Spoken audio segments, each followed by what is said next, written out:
Albert Einstein once said, everybody's a genius, but if you judge a fish by its ability to climb a tree, it will live its whole life believing that it is stupid. Ladies and gentlemen of the jury, today on trial we have modern day schooling. Glad you could come. Not only does he make fish climb trees, but also makes them climb down and do a 10-mile run. Tell me, school, are you proud of the things you've done? Turning millions of people into robots, do you find that fun? Do you realize how many kids relate to that fish? Swimming upstream in class, never finding their gifts, thinking they are stupid, believing they are useless? Well, the time has come, no more excuses. I call school to the stand and accuse him of killing creativity, individuality, and being intellectually abusive. He's an ancient institution that has outlived his usage. So, Your Honor, this concludes my opening statement, and if I may present the evidence of my case, I will prove it. Proceed. Exhibit A. Here's a modern day phone. Recognize it? Here's a phone from 150 years ago. Big difference, right? Stay with me. Here's a car from today, and here's a car from 150 years ago. Big difference, right? Well, get this. Here's a classroom of today, and here's a class we used 150 years ago. Now ain't that a shame? In literally more than a century, nothing has changed. Yet you claim to prepare students for the future? But with evidence like that, I must ask, do you prepare students for the future or the past?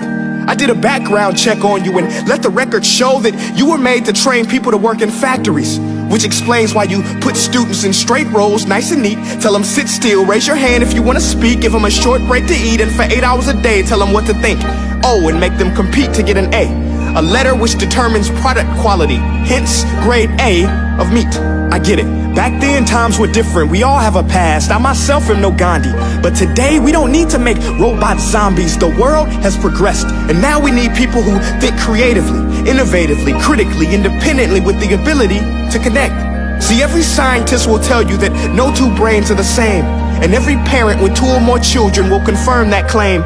So please explain why you treat students like cookie cutter frames or snapback hats, giving them this one-size-fits-all crap. Watch your language. Sorry, Your Honor, but if a doctor prescribed the exact same medicine to all of his patients, the results will be tragic. So many people would get sick, yet when it comes to school, this is exactly what happens. This educational malpractice, where one teacher stands in front of 20 kids, each one having different strengths, different needs, different gifts, different dreams, and you teach the same thing the same way? That's horrific. Ladies and gentlemen, the defendant should not be acquitted. This may be one of the worst criminal offenses ever to be committed.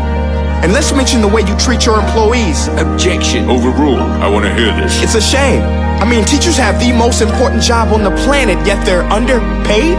No wonder so many students are short-changed.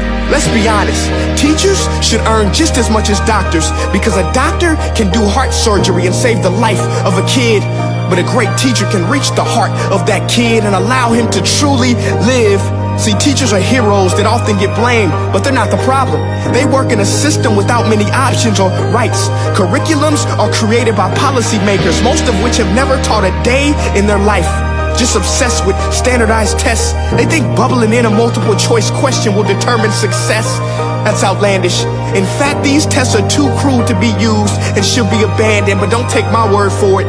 Take Frederick J. Kelly, the man who invented standardized testing, who said, and I quote, "These tests are too crude to be used and should be abandoned." Ladies and gentlemen of the jury, if we continue down this road, the results will be lethal.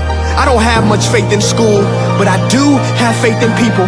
And if we can customize healthcare, cars, and Facebook pages, then it is our duty to do the same for education, to upgrade it, change it, do away with school spirit, because that's useless. Unless we're working to bring the spirit out of each and every student, that should be our task.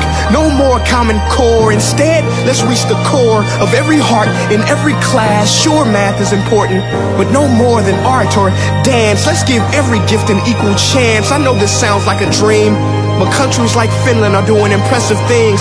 They have shorter school days, teachers make a decent wage, homework is non-existent, and they focus on collaboration instead of competition. But here's the kicker, boys and girls.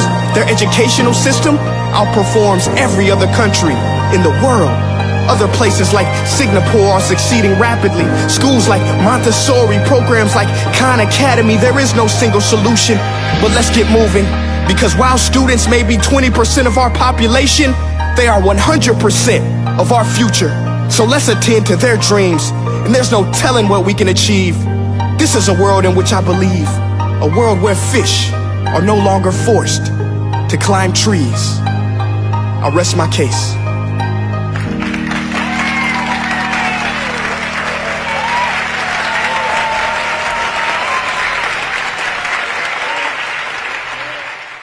Hey guys, thank you so much for watching that video.